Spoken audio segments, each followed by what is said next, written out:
Gudivada TDP అభ్యర్థి దేవినేని అవినాష్ ప్రచారంలో దూసుకుపోతున్నారు. 22, 26 వార్డుల్లో ఇంటింటికి తిరుగుతూ అవినాష్ ప్రచారం చేస్తుండగా కుటుంబ సభ్యుడిగా భావించి తన తమ్ముడు అవినాష్ ని గెలిపించాలని సోదరి క్రాంతి 36వ వార్డులో ప్రచారం నిర్వహిస్తున్నారు.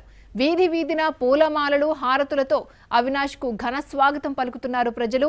తెలుగు తల్లిని ఆంధ్ర రాష్ట్ర అభివృద్ధిని అడ్డుకుంటున్న కేసీఆర్ కు వైసీపీ మద్దతు ఇవ్వడం సిగ్గుచేటని అవినాష్ విమర్శించారు.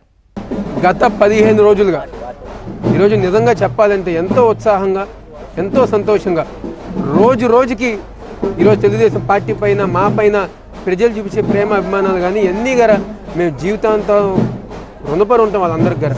ఈరోజు మేము ప్రతి ఇంటికి వెళ్తుంటే మహిళలు వాళ్ళంతా వాళ్ళే బయటకు వచ్చి మాకు హారతలు ఇచ్చి ఈరోజు తెలుగుదేశం పార్టీ రావాలి, మీరే గెలవాలి, గురువారి నియోజకవర్గంలో నువ్వే గెలవాలి అని చెప్పని ఈరోజు వాళ్ళందరూ వాళ్ళు వాలంటీర్గా బయటకు వచ్చి చెప్తుంటే చాలా సంతోషంగా ఉంది. మాకు ఉత్సాహం పెరుగుతుంది. ఇంకా పని చేయాలి, ఇంకా తిరగాలి, ఇంకా ప్రజలను కలుసుకోవాలని చెప్పని ఒక కోరికతో మీ ఈరోజు ముందుకెళ్తాం జరుగుతుంది. కాబట్టి మీరు ఒకటి గుర్తుపెట్టుకోండి, ఈ యొక్క రాష్ట్రంలో చంద్రబాబు నాయుడు గారు చేసే కార్యక్రమాలు ఎవరు గారు చేయలేదు. ఈరోజు పెద్దవాళ్ళు బయటకు వచ్చి మా పెద్ద కొడుకు నాకు పెన్షన్ ఇచ్చారు పెద్ద కొడుకు అని చెప్పి వాళ్ళందరూ సంతోషంగా చెప్పుతున్నారు. డ్వాక్రా మహిళలు వచ్చి మా అన్నయ్య నాకు డబ్బులు ఇచ్చారు, నా కుటుంబం నిలబడిందంటే కారణం చంద్రబాబు నాయుడు గారు అని వాళ్ళు చెప్పడం జరుగుతుంది. అనేక మంది ప్రజలు రైతులైతే పోలవరం పశ్చిమ కట్టారు కాబట్టి ఈరోజు గురువారి నియోజకవర్గంలో రైతులందరూ గారా మేము సంతోషంగా ఉన్నామంటే కారణం చంద్రబాబు గారు అని చెప్పి అంటున్నారు. చంద్రన్న బీమా కానివ్వండి, ఎన్టీఆర్ ఆరోగ్యశ్రీ కానివ్వండి, అన్నా క్యాంటీన్లు కానివ్వండి, ఇలాంటి ఎన్నో మంచి మంచి కార్యక్రమాలు చంద్రబాబు నాయుడు గారి హయాంలో జరుగుతుంది. కాబట్టి ప్రజానికి అంతగారా తెలుగుదేశం పార్టీ పక్షాన ఉన్నారు, మా పక్షాన ఉన్నారు.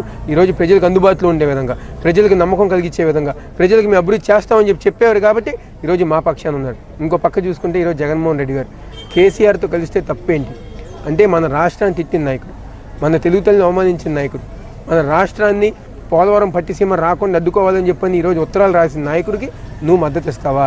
కలిస్తే తప్పేంటంటావా? ఈరోజు మన తెలుగు జాతి ఆత్మ గౌరవాన్ని నువ్వు తెలంగాణలో కేసీఆర్ కాళ్ళ దగ్గర పెట్టావు, ఢిల్లీలో నరేంద్ర మోదీ కాళ్ళ దగ్గర పెట్టావు. నువ్వా ఆంధ్రప్రదేశ్లో ప్రతిపక్ష నాయకుడిగా ఉండాలని, నువ్వా సీఎం కావాలని చెప్పి కోరుకున్నారని చెప్పని జనం అందరూ ప్రశ్నిస్తున్నారు. తప్పకుండా ఈరోజు వాళ్ళ చీకటి రాజకీయ చీకటి కోణాలన్నీ ప్రజలు చూస్తున్నారు. ఈరోజు ఆంధ్ర జాతిని బలహీనపరచాలి, ఆంధ్ర రాష్ట్రాన్ని బలహీనపరచాలని చెప్పి చూస్తున్నారు. ఏది ఏమైనా తెలుగు ప్రజలు తెలుగుదేశం పార్టీ పక్షాన ఉన్నారు. రాష్ట్రంలో తెలుగుదేశం పార్టీ అధికారంలోకి రాబోతోంది. ఇక్కడ వేల మెజారిటీతో గురువారి నియోజకవర్గంలో మెజారిటీతో మేము గెలవబోతున్నాం.